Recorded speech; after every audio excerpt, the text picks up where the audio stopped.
That's something that we love to do here on the Northland Sports Page. Just hope everybody just has a good time. Brian Prudhomme, Dave Cook, 1 hour is done. A second hour is upon us. And our next guest, Dave, we've had these guys on the show before, and there's a reason we introed with Party Rock Anthem, because the energy they bring every segment with them has felt like a party before. Yes, it always has, Brian. It always felt the energy was brought, as we say. I was going to say, the energy level on the show is about to increase significantly, we think, although maybe they're a little bit wiped, because I believe at Destination Fitness, they may have had some free classes this morning. But we're going to talk about that with Julie and Mike Hendrickson in just a moment, because we opened the show, Dave, talking about New Year's resolutions. We related them to sports. But I would think on the personal level for most people, near the top or at the top is losing some weight, getting in better shape, etc.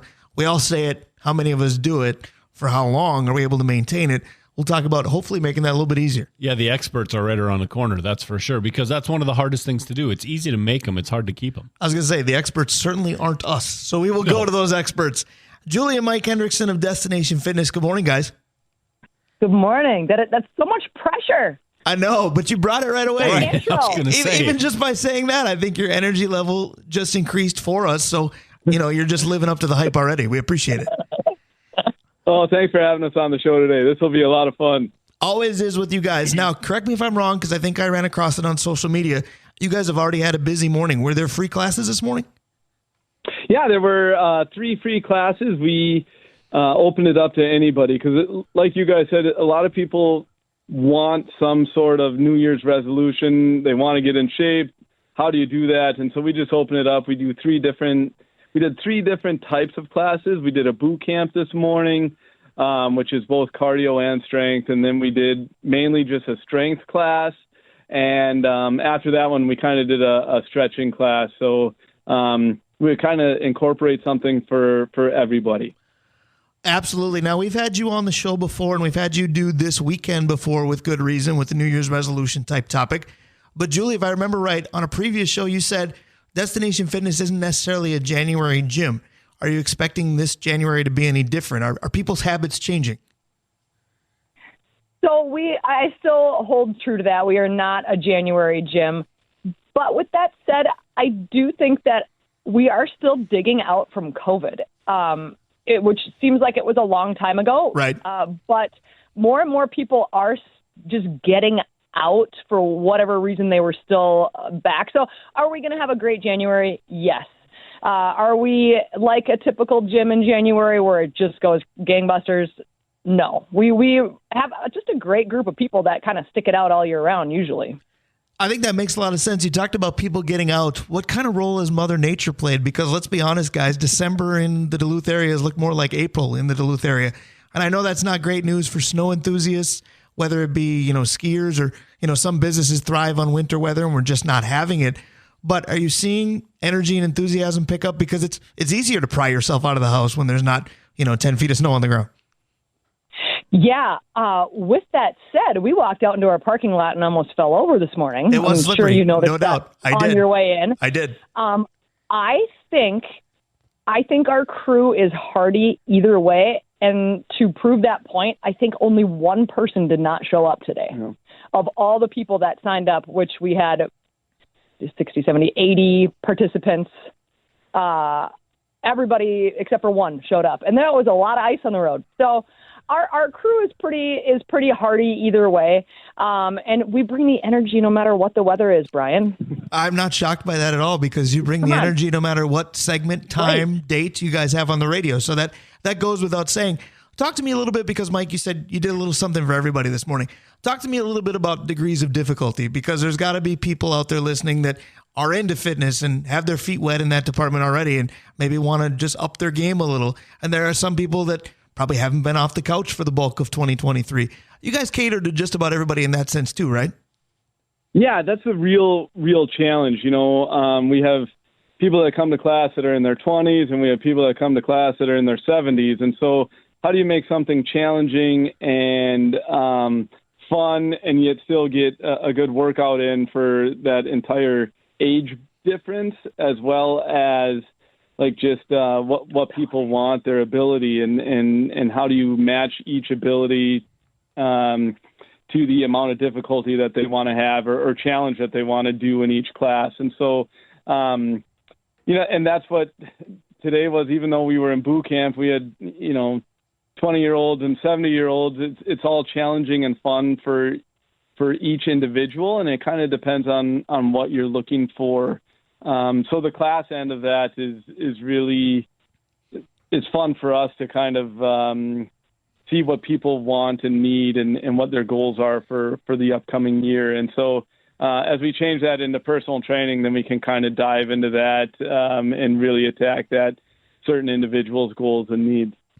That is good to hear, Dave, because I'm in my 40s, you're in your 50s, and right now we both move like we're in our 70s, so they could help us out as well. Yeah, go ahead. 100%. That was going to be my question, Brian. So coming off this knee injury and not replacement, but the meniscus replacement. Surgical repair, yeah. Yeah. Yep. So when somebody comes in and they are, maybe past the physical therapy, the by doctor stuff, do you have programs that can help somebody maybe just getting back into it from an injury, or maybe not something so serious, but an injury that they're trying to take care of?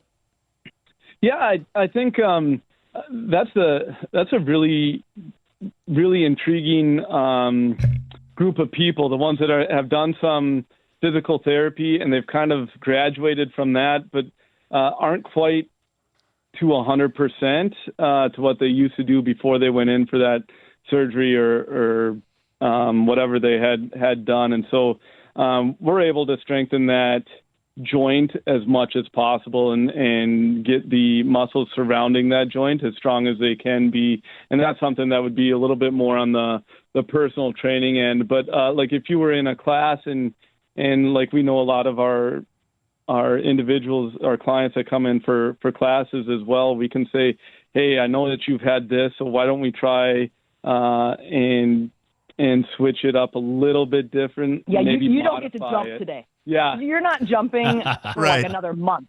So what can you do? The question is, should that person still, come to a class?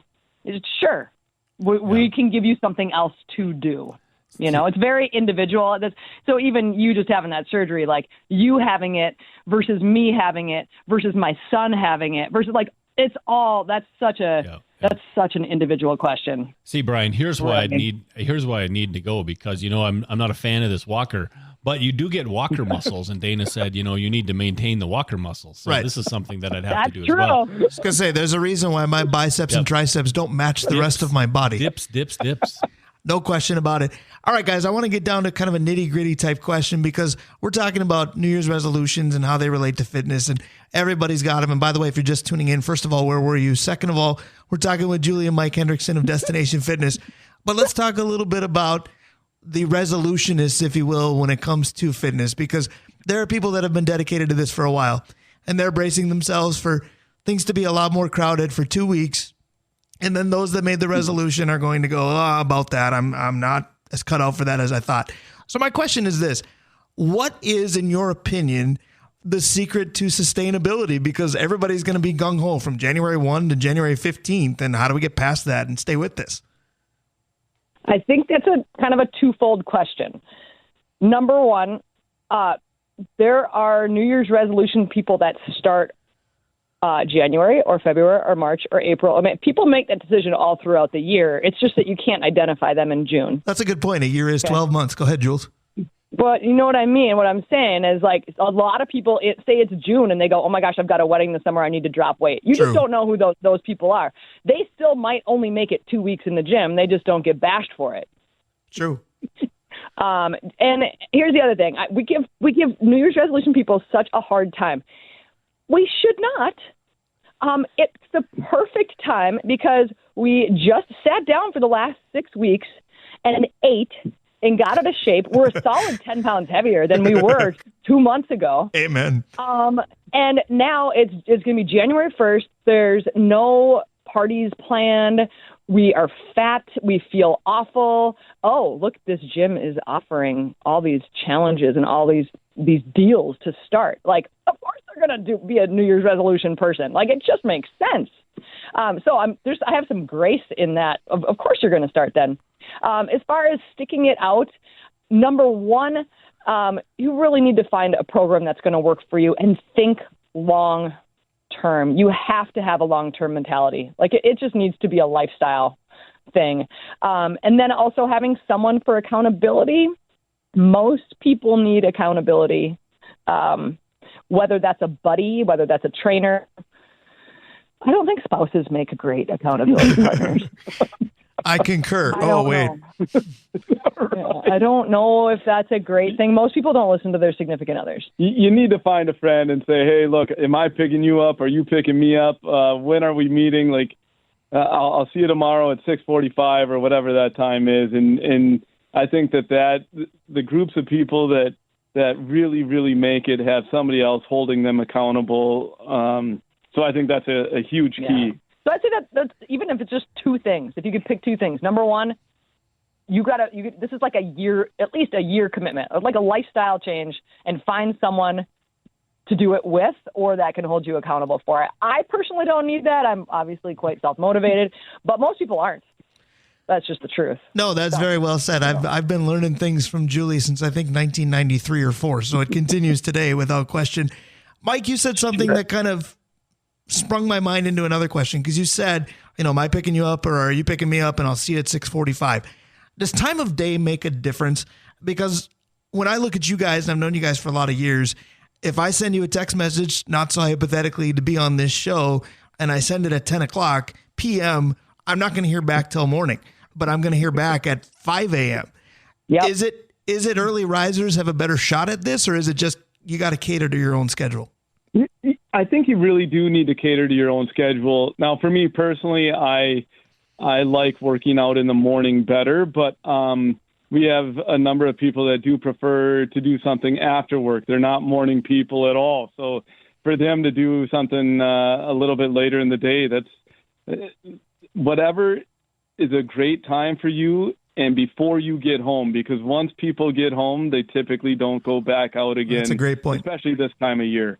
So, it's dark out and you get home and you're pretty much done for the night. So if you can do it before you get home, I would say that would be the biggest time to do it. But as far as the time of the day, it doesn't really matter. That's up to the individual and what works out in your schedule. I had this conversation with somebody the other day, actually, and we kind of came to the consensus that the nice part about the morning is crap hasn't hit the fan yet. If you plan a 5:30, 6:30, 7:30 p.m. workout, all the stuff that happens throughout the day can influence and push you back. You can't say you've had a bad day yet if you do it in the morning. That's it. And you don't even know if you're sick yet. Like as far as being like when you wake up, you're like, I don't know if I'm sick. I'm gonna go to the gym, and then afterwards you're like, oh shoot. Right. But like, I got my workout in, so I'm good. No, that's very well said. Once again, we're talking with Mike and Julie Hendrickson of Destination Fitness, and I've been very fortunate to be friends with you guys a very long time. So I'm gonna ask you a question that I think is good for everybody, but it's a little bit personal too. And I can probably hear Julie rolling her eyes, going, "This is Brian trying to make an excuse for himself, and I'm tired of it." But I have to ask you this because, Julie, you mentioned the term having some grace with people for different situations. So I have tried to get on, weight loss programs, workout programs, what have you, and I've stuck with some and I've failed at some, and, what you see is what you get when that happens. So what about something like this where, diet and exercise are linked and people go gangbusters for 6 days in a week, and then on that proverbial seventh day, I'll use football as an example. Somebody says, hey, let's go watch the game and have a beer. Well, I want to do that, but I don't want that to ruin everything I did the days prior. What kind of grace is okay to give yourself in that sense? So it depends on your goals. If your goal is to be healthy and fit, who cares about that seventh day? You can still be healthy and fit. If your goal is weight loss, that seventh day can completely negate your other 6 days. This is my life, Dave. This is my life right there. Go ahead. It really can. Now, once again, that doesn't mean you can't be healthy and fit. It just means you might not lose weight. This is a cycle we see in the gym. Okay, so someone comes in and we say, "Hey, we help with diet and fitness," and they're like, "That's okay. I got the diet thing figured out. I just want you to help me work out." Okay, so we start working out with them. A couple months later, they're like, "Hey, I feel so much better. I feel healthy. I feel fit. Like I'm getting stronger, but I haven't lost any weight." And I'm like, "Yeah, okay, that's not surprised." And they're like, "But I'm eating pretty good." I'm like, "I'm eating great." And I was like, well, did you stop gaining weight? And they're like, yeah, I stopped gaining weight. I So haven't you're lost any maintaining. weight. Yeah. Yes. So that is classic. So usually when people feel like they've cleaned up their diet a little bit, they started working out, that's usually a good level of maintenance. This is what we see. If you actually want weight loss, it takes another level of dedication in the diet department generally, which brings us to the 10-pound challenge. I know you were going to go there. Did you like my transition, though? I was. Thank you for the segue. Go ahead. Yep. We this weekend are kicking off our 10-pound challenge. We do it 3 or 4 times a year, and it sounds super cliche, but you kind of have to have a cheesy tag, to get people interested. So I'm teaching people how to lose 10 pounds in 10 weeks. I think losing 1 pound a week is like a super legit, safe way to lose weight, and it also is, I'm not just like, okay, go eat bananas for 10 weeks. Like, I want people to also be healthy. Right. It's just, it's a nice, healthy way to eat and incorporate lots of foods, and also realize that it is, nobody wants to hear it, about energy in and energy out, and how do we calculate that? That is beautiful. I'm going to wrap this up because I know you guys did some client shuffling to make this happen, so I appreciate it. But I just want to give people kind of the journalism 101, and I'll have you guys do it for me. We've talked a lot about what you offer. Destination Fitness is the spot. Where can they find out more? Where do they have to go to be part of this? Wrap it up by the who, what, when, where, why for us, and thank you again. Yeah, so we are Mike and Julie Hendrickson at Destination Fitness. Our physical location is 4966 Rice Lake Road. You can find all about us on our website at destinationfitnessmn.com, or Google search us. All right, well, this was perfect once again. I love you both very much. This was a blast. I told you the energy would be up. It's always hard to say goodbye to you both. So, Julie, I'll just say this. Yeah, and thank you very much. Yeah. All Thanks for having us on, guys.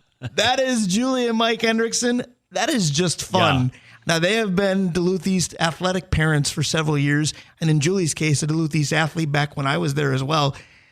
To get to see them as often as I do, that's not fake. That's not business. That's how they are. Yeah, no, that's fantastic when you meet somebody that can bring juice like that all the time. They are outstanding. Make your 2024 outstanding. Get involved with them if you'd like to. I'll buy what they're selling. We're going to play buy or sell next. Stick around. We'll be right back. We know a good buy when we see one. We're going to play buy or sell in just a moment. But as I said, going to the break, we'll buy what most are selling.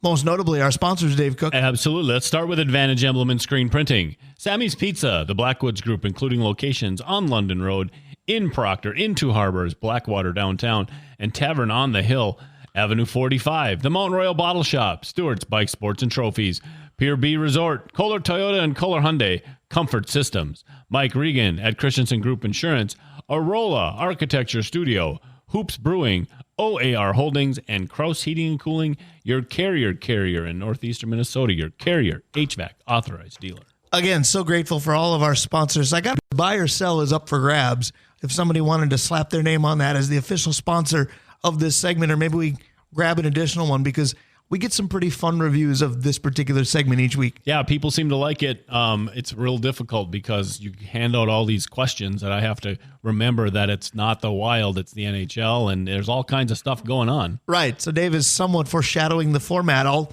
dumb it down, if you will, Please. for you. So here's how the game works. We're going to play buy or sell. I'm going to give a statement of each of the 4 major sports leagues: NBA, NHL, NFL, MLB.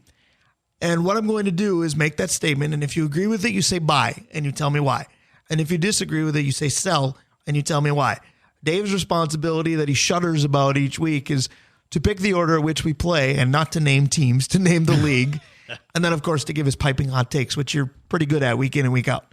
Yeah, I don't know if they're any good, but we do them anyway. Right. So that's kind of the theme of this show, though, isn't it? That's 10 to true. noon every That's Saturday. true. We are the Northland All right, Sports Page. let's go with the sport that is currently not in season. Let's go with baseball. All right. So I'm going to warn you that what I tried to do this week is I didn't really localize it at all. There's going to be some talk that's probably going to morph into local, but whether it was intended or not remains to be seen. What I tried to do is pick some of the bigger stories of 2023 in each sport and kind of get your opinion on them. So what we're doing is we're starting with Major League Baseball. All right, so the big story right now is the Hall of Fame vote. They're postmarked is due today in terms of the ballots. So we're going to know in late January when they announce the Hall of Fame class for this year. But as we know, the internet and technology has changed everything. And if you want to, and in some ways in my world, you can't escape it, you can track votes as they come in. Twitter's full of them right now. Buy or sell that you like that idea?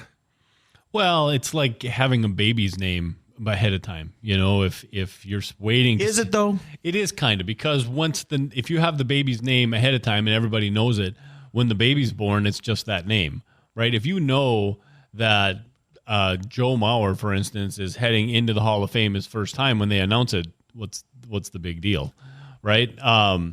You know, when that happens. So if you like the drama of it, you know, I prefer not to see it. Right? Yeah, right. It doesn't do anything for me one way or another. It's kind of nice when some of the big guys who have national presence talk about their ballots beforehand, so you can kind of get a feel for direction. Right. But I'd rather find out in January. Otherwise, why wait?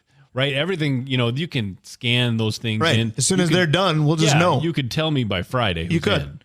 Probably tell you by the ball drop. Yeah, at exactly. Times Square. Yep. Which, by the way, off topic, but does it mortify you that the Vikings are playing a football game on New Year's Eve night? That's most notable event is probably the ball drop, and what this team has been guilty of all year long. Very nice. Been dropping the ball at all costs. Yep, very nice. All right, so that's a different concern altogether.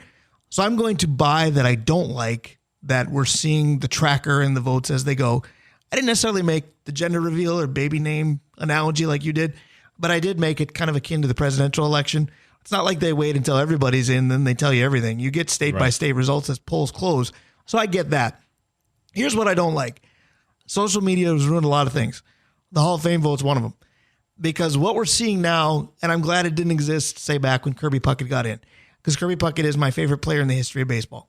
And, of course, I want him to get in. Glad he did, whatever. Even more than Pie Trainer? But, yes. But if I saw a ballot that had votes on it and Kirby wasn't one of them, I don't think, heavy on the think, that I would, quote, tweet that person on Twitter and chastise their ability to have a vote and basically say they know nothing about the sport. That is what I'm tired of seeing, most notably up here when it comes to Joe Mauer. Now, Joe Mauer's probably going to get in, probably on the first ballot, which surprises me a little, but I get the idea why. He's ahead of the curve right now. His percentage is in the 80s. You and I don't agree with that. You and I don't agree with that. But I understand the argument. He did things as a catcher that nobody did. He wasn't one of the best in the game at his position. There was an era where he was the best. But there was also an era for 40% of his career where he averaged 285, 8, and 55, and an OPS of like 760. That's pretty good if you're a role-playing 7 or 8 spot hitting infielder. Yep. He wasn't. So if you vote for Mauer, great. If you don't, okay. I think the fact that people are calling somebody a clown because they don't vote for their favorite player on the regular is ludicrous, because to say there's no debate is wrong, except for maybe Adrian Beltre. Right. But don't forget, there was one guy who didn't vote for Griffey either. Right. No, I agree with you. The problem is that's what Twitter was made for. Right. Social media is a cesspool. If you want to know. And that one in particular, to take shots at people, that's the one. So I'm going to try to put blinders on and just turn my TV on in late January and hopefully be surprised. Joe Mauer's getting in. When, I don't know. I'm fine with him getting in. He had a great career. It had peaks and valleys. Harold Baines changed everything. Yep. But there's one particular person on Twitter, and if you're on there, you probably know who I'm talking about, who just screenshots every vote that isn't for Joe and just chastises that person. And come on. That's somebody who has too much time on their hands, Brian. Correct. Yeah. Correct. All right, let's move along, Brian. Because we don't have too much time on our hands. Yeah, let's go with the NFL. You see, I caught myself. All right. So the NFL, speaking of people complaining on social media, if I see one more person whine about the attention that the Taylor Swift-Travis Kelce relationship gets, I'm going to be more upset about the whining about it than I am about the attention it gets. Yeah. Buy or sell that the T Swift, T Kelce drama bothers you? I think that stuff doesn't really bug me. I mean, yeah, you get tired of seeing it, but frankly, it's good for both. Like Taylor Swift has, nobody, I shouldn't say nobody, but there's a good group of NFL fans who don't know who Taylor Swift is because that's not their genre, right? and they're getting introduced to her. Right. And there's a lot of Taylor Swift fans who have no idea about the NFL. They're getting introduced to that.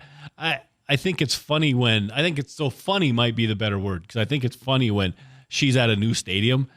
When she was in Green Bay, it was like, Taylor Swift comes to Wisconsin. And it's they like, rubbed it in our face that she didn't come to U.S. Bank. Really? So, yes. No, I don't think it's bad for the NFL. I don't think it is either. First of all, I like Taylor Swift. I like her music. I definitely think she's an iconic personality. Try to say icon or iconic, and I basically went emphasis on wrong syllable with both. But she's iconic for a generation younger than you and I. Yeah. And that's great. But I'll also tell you this. A word that we got very familiar with during COVID was unprecedented. This isn't. No. Jessica Simpson was a bigger deal with Tony Romo than Tony Romo's play on the field was. We've been there, done this before, because Dennis Rodman and Carmen Electra and/or Madonna and/or Girl du Jour with Rodman, that was a thing too. This isn't the first time that we've seen this. She's just the biggest. Right. And I'll tell you this much. If I'm the Chiefs, I'm probably thrilled that this is getting as much attention as it is, because it's taking attention off the fact that you haven't been very good in about a month. Right. Now, if you want to think she's the reason why, that's different. Yeah, and it's not like Travis Kelce is a backup center. Right. Right. You know, if this is Schlutman even if it's Jason Kelce, it's not getting as much. Yeah. If he's the number one center, it's not. Right. You know. So I just think it's good for everybody. I do think it's a little funny, but it's good for everybody. I just think it's funny because there are no shortage of things for people to complain about. That's the year we've had in 2023, and probably several before, and unfortunately probably several after. But that's one of the things that I see the complaints and I go, really? Yeah, that's what you're worrying about. Like I talked about the state flag last week. How good is your life that Taylor Swift, Travis Kelce is what really bothers you today? This is the hill I'm prepared to die on. It's the opposite quote of Varsity Blues. I want your life. All right, so let's go to the NHL, please, Brian. All right, so the NHL. We talked about at length in previous shows that the expansion rules have changed. Seattle, Vegas have had it much better than Minnesota, Columbus, etc. The Winter Classic this year features Seattle and Vegas. So again, on the list of things that bother people that I go, why? Buy or sell that the NHL is catering too hard to its newest teams. Okay, so I'm not totally You're having fun today, aren't you? You're loving that. this. No, here's the thing. Vegas learned how to do this right. Like they Vegasized their football or their hockey team, excuse me. And so they did things right, but yes, the Vegas love just makes me sick. The Kraken are just, they're fine. Who cares? So to have this as the Winter Classic when the Wild went 20 years trying to get it, that's the part that bugs me about it. But the problem is, where are those two going to play outside? Right? Yeah. I'll meet you in Reno and they can play between. It doesn't do anything for me, and I dislike Vegas. So there you go. Right. With this proverbial Winter Classic, I hope they play the music and they play Sandstorm, because between those two teams, that's what you've got the better shot at. Or maybe I love the Rainy Nights, little Eddie Rabbit for Seattle. So I don't know if they're catering too hard to their newest teams. It's fine, but it doesn't fit winter. You could call it the New Year Classic, although you could play it here and it doesn't necessarily fit winter this year. That's true. It's been a bit of an anomaly. I don't know if they're catering too hard to the newest teams. They're catering hard to two teams that have been fairly good, and that makes sense. They are catering hard to Vegas, like they just have since the beginning. Seattle is always going to be the Columbus Blue Jackets, right? Right. To the Wild. Vegas is that to Seattle. They're always going to be the big brother. At least they didn't come in the same year. Right. That's the different piece. Vegas will always be the big brother to Seattle in the NHL. Right. I don't mind it so much because every time I hear or see anything Vegas related, I did it last night watching Vegas Vacation on TV. I leaned over to Jen. I said, I got to get back there. So I don't mind any of it. I want to see the Sphere, man. That's on the bucket list now. Exactly. We need to do that together. That would be Sphere fun. and Cooperstown. You and I go coast to coast. That's a long trip. Yeah. It's a lot of time off. All right, let's finish it strong. The NBA. All right. So the NBA, again, things being talked about that I sit and go, why? I could have changed buy or sell to why today. So the Detroit Pistons have lost a bajillion games in a row.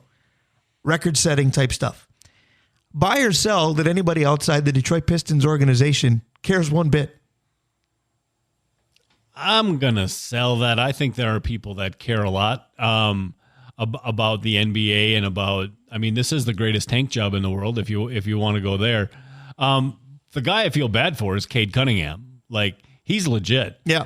I don't know how in the world you go about losing this many games unless it's it's rotten from ownership all the way down. But I think there's some tanking, some gamesmanship that the NBA needs to look at, because you have to figure out why this is happening, because they're not competitive. They've been competitive once, and that was the Boston game the other day. So what's going on? So I don't think anybody necessarily cares about the Detroit Pistons, but I think the record raises red flags. Well, I think the other piece, because if I had to buy, and my initial thought was buy that nobody outside of Detroit cares, and I'll get to that in a moment, but you kind of talked me out of it, and I'll sell just barely, because I'll tell you who cares now. Whoever's on the Detroit Pistons schedule in the next half dozen games, they care because they don't want to be the team that is the victim. I'd be lying to you if I didn't say, as a Minnesota sports fan, I didn't look for how far down the list is Minnesota, and it's like mid-January. We got several chances in front of us. But if not for that, I would completely buy that nobody outside the Pistons organization cares. Because you look at Detroit as a sports market, and the Pistons have a ton of history. Yep. You can pick a version of the bad boys, because the Bill Laimbeer, Isaiah Thomas, that was a bunch of BAs. But also their next crop of championship-type teams with the Wallaces and Chauncey Billups and Rip Hamilton. Those were great teams. They've fallen off a cliff since then. Yeah, the Detroit Pistons are borderline irrelevant. The Detroit Red Wings aren't a whole lot different. They got a boatload of history. But when you talk about the Detroit Red Wings, you don't talk about a player necessarily that's played in the last 2 decades. They're not bad, but they're not good. They're just there. Yep.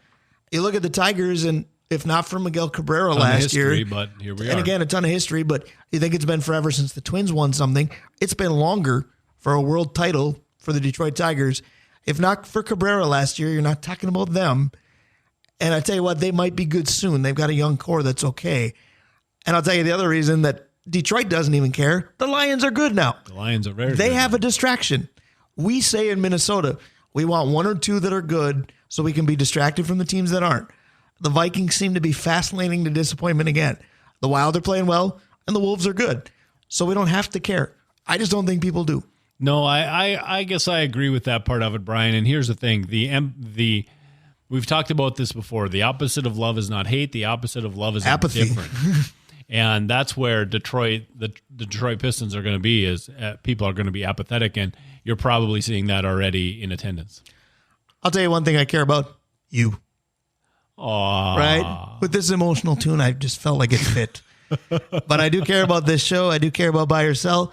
And I know we both care about Vencie Glenn. He's waiting around the corner. We do. We care about Vencie. We care about our listeners. This is just heartwarming. Right. Absolutely. And we probably haven't said enough about Vikes Packers, so we close with a lot about it from a legendary former Viking. Vencie Glenn is next, and we wrap it up for 2023. We're the Northland Sports Page. Stick around. That is the safety dance, which means our favorite safety is lurking around the corner. Vencie Glenn will be with us to close the show once again. It's become very routine in the latter moments of 2023. So that's the best close we could find. Dave, I ended that last segment listing things I cared about. What we really care about a lot, and maybe they should top the list, is our great sponsors. Absolutely. So let's start, Brian. Let's give them a little bit of love. Avenue 45, the Mount Royal Bottle Shop, Stewart's Bike Sports and Trophies, Pier B Resort, Kohler Toyota and Kohler Hyundai, Comfort Systems of Duluth, Mike Regan at Christensen Group Insurance, Arola Architecture Studio, the OG, our original sponsor, Hoops Brewing, OAR Holding, Kraus Heating and Cooling, your Carrier HVAC authorized dealer, Advantage Implement Screen Printing, Sammy's Pizza, and the Blackwoods Group, including their locations on London Road, in Proctor, in Two Harbors, Blackwater downtown, and Tavern on the Hill. Well, Brian, on the Hill. Absolutely. And again, this is Drawing Lines, courtesy of Arola Architecture Studio. We love when our sponsors work together. We talked about Hoops Brewing and all their great products. Of course, you can get those at Mount Royal Bottle Shop. We can intertwine a lot of those sponsors. That's the fun part. Absolutely. That's a trick to the whole thing. We all make it work together, right? Absolutely. And I'll tell you who's a joy to work with as far as working together goes. That is Mr. Vencie Glenn. Again, we talked earlier in the week. And to be honest with you, Dave, the first person to wish me a Merry Christmas, even with a significant time zone difference, back on Monday was Vencie Glenn. He beat your wife? Yeah, because I was up first and I checked my phone. Oh, very good. Vencie, that's something when you beat the significant other. Right. So Vencie was the first to cross the Merry Christmas finish line.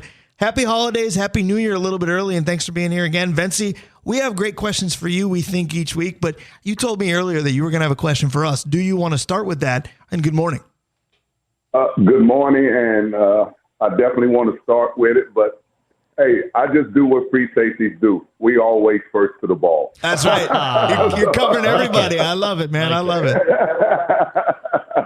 So here's my question, guys, and I really want you guys to think about this and see it from my perspective. All right, let's say I'm a starting free safety in the NFL, and I got certain skill sets that the guy behind me does not have. But I also know that he can come in, he can run the defense, he can tackle, and he can run to the ball and make plays. That's my backup. Now, let's go to the tight end position.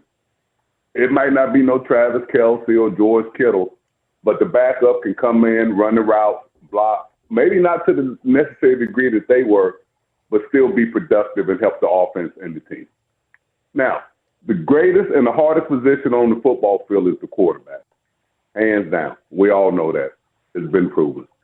How come in the NFL, when you go from the starting quarterback to the backup, you go from A to Z to rock bottom? I don't understand that. How other guys can have their backups have to be accountable for, but you see teams go through 3, 4, 5 backups in a year. How is that? That is just poor play to me. You know what I'm saying? When you're supposed to be the best, you should never have a fall off from A to Z at your highest position.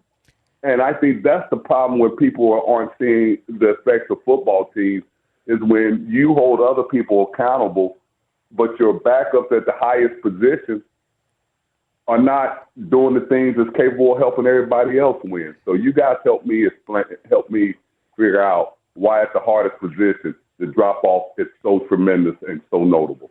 Yeah, it's an intriguing question. I think we both have an answer. I'm interested to see if they mirror each other or not, because I could see the wheels turning for both of us as we go. And Dave, you were the first to say I got an answer, so I'll let you go first. Yeah, I think it's a couple fold. First of all, it seems so that's the Cam Newton issue, right? So Cam Newton is a starter in the NFL, but he's not right now. But it's like they don't want to bring in a starting caliber quarterback to back up your starter, because as soon as something goes wrong, it's the Teddy Bridgewater thing. The entire stadium starts to chant for Cam. So I think there's something there. Vencie, I think the greatest problem is college football is running all these gimmicky offenses. So you bring in a college football quarterback, you got to reteach him how to play football. Like you have to teach him how to run an offense. And you and I have talked about that. There are just guys that have been trained so hard not to read a defense that when they're put into the NFL, they're not brought into the Arena League, right? They're put into the NFL, right, and they're supposed to learn how to run an offense or read a defense they just can't. And so I think that's the biggest reason. They're coming in unprepared. I think that's well said, Vencie. My question is this: do you want to react to him or do you want mine first? Well, I want to react to him first in saying this. How many college quarterbacks start more than 2, maybe 2.5 years? That's 100% true. And how many now are just doing one? So then you come into the NFL, the hardest job in the world, and you got a high school education trying to run a AT&T business. You see what I'm saying? I do. So it doesn't make sense when they say all these quarterbacks run these college pro offenses and all that. Man, they only there for 2 years. I didn't really start learning football till year 5. The first 2 years, you're playing off athletic ability, trying to figure things out and trying to find your DNA. And then all of a sudden you find that aha moment, studying film and all these kind of things help your assets, and you become a better and all-around complete player. That's year 5. These guys are getting paid millions of dollars after third year, and then they shut it down. Yep. They shut it down because they've made the big money. It took us to year 6, 7, not complaining, but it took us year 6, 7 before we had to show that we could stay on the field and make that big money. And I think that has a lot to do with it, why guys don't want to block, why guys don't want to hustle. Once they get paid, man, they shutting it down because there's nothing the league can do. So I think that's a perfect segue, because for me, the reason that the backup quarterback doesn't necessarily have the talent that you want it to has everything to do with big money. Now, Dave went the direction of you don't want the starting quarterback looking over his shoulder and the fans chanting for somebody else. I'm not sure that's ever going to change, because we've always said the backup quarterback tends to be the most popular guy on the team whenever the team is struggling. But we talked about it earlier in the show where there was an era where the Vikings had Randall Cunningham as a backup to Brad Johnson. They had Jeff George as a backup to Randall Cunningham. You had Gus Frerotte behind Tavares Jackson. you had proven quarterbacks in that second spot. But I go to something that you say, Vencie, when you say, everybody's concerned about getting theirs, getting their numbers, getting their contract, getting their endorsement, getting this, that, or the other thing. I think proven quarterbacks, whether or not it's true, are of the belief that they should start. So I don't think you can sign somebody worth it that's okay with being a second quarterback. Does that make sense? Yeah, but everybody in the league thinks they can start. That's the problem. That's what I mean. That's the competitive nature of it. But stats don't lie. Leadership doesn't lie. You know what I'm saying? When you're in the locker room and you're trying to say this is the guy and everybody knows that, man, he's not that good. Right. You've even said it in meetings. And so now you put him out there and the team struggle and it becomes, why? But when all those backups you named going through Minnesota, those teams were competitive because they had competitive play at the quarterback position. If you don't have competitive play at the quarterback position, you're going to be like the Denver Broncos since Peyton Manning has left there. Right? You just don't have nobody. Right. Nobody. I agree with you, but here's my problem. I'll use the Cam Newton example because that's where Dave went to. Let's say that the Vikings said, hey, Cam, we'd like you to come in. Let's rewind to the beginning of this year. I would like that. Cam, we'd like you to come in and be QB2 to Kirk Cousins. Cam Newton's response to that might use words I can't use on the radio. He's only coming if he's QB1. That's my take. I think that there's a lot to that. Brian, the other thing is, and we talk about this in baseball all the time, when you add a team, you water out pitching, right? So you wonder why there's not enough pitching. It's because you got 25 more pitchers that need to play someplace else. I wonder if you're pulling 6 quarterbacks, your starters, your backups, and the emergency guy, and you're spreading them across the league rather than having them having fewer opportunities so the better players are on roster. I wonder how much that's going into it as well. I think that's a good point. Vencie, I want to go more to present day and less in generalities, although that was fun. We could do a podcast on that topic probably for hours. But again, I opened the show by saying I should be on cloud 9. Tomorrow's New Year's Eve, Vikings-Packers primetime. It's essentially an elimination game. We should all be on pins and needles and ready to burst with excitement. Instead, I've kind of got the Eeyore attitude of, oh, bother, I hope the Vikings show up with all the injuries they've had and the way they've played recently. Can you prop me up a little bit? This should be exciting, shouldn't it? I got you, homie. That's what I do. I'm going to give you a little insight. Now, I got a little insight from Wisconsin, and I ain't going to tell you where it came from. But that team over there is in disarray. That Green Bay Packers team is in disarray, and they ripe for plucking. And I think if the Vikings continue to play hard like they have always, especially defensively, and just stay in the game, I know we'll beat the Packers. And they'll put us in a better spot. And, of course, we'll need some help from some other teams. But I think these Packers are ripe for getting. I think that's an organization and a team that's trying to find the identity and trying to deal with some internal issues as well. So I think they're ripe for picking. All right, I like that. So you mentioned disarray. Is part of that from the weirdest disciplinary action you may ever hear about, that Jair Alexander is suspended for this game for inviting himself out for the coin toss in his own hometown? That's a new 100. One. Yeah. 100. I don't get it, guys, how these guys are it's a different world out there, and it's just how these guys approach the game. But it all starts in the locker room, man. Guys, you have young coaches trying to deal with these young kids that's just different these days and social media and all that.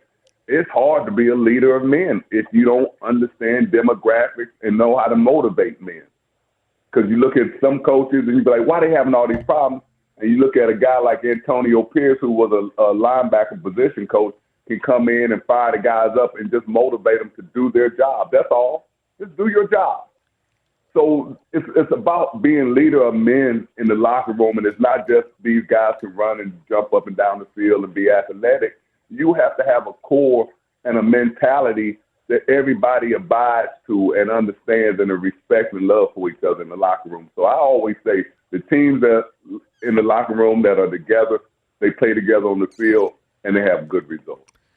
I like that. Dave, the coolest thing I read on social media about the Jair Alexander suspension is somebody said Aaron Rodgers last year is going, why didn't I think of that?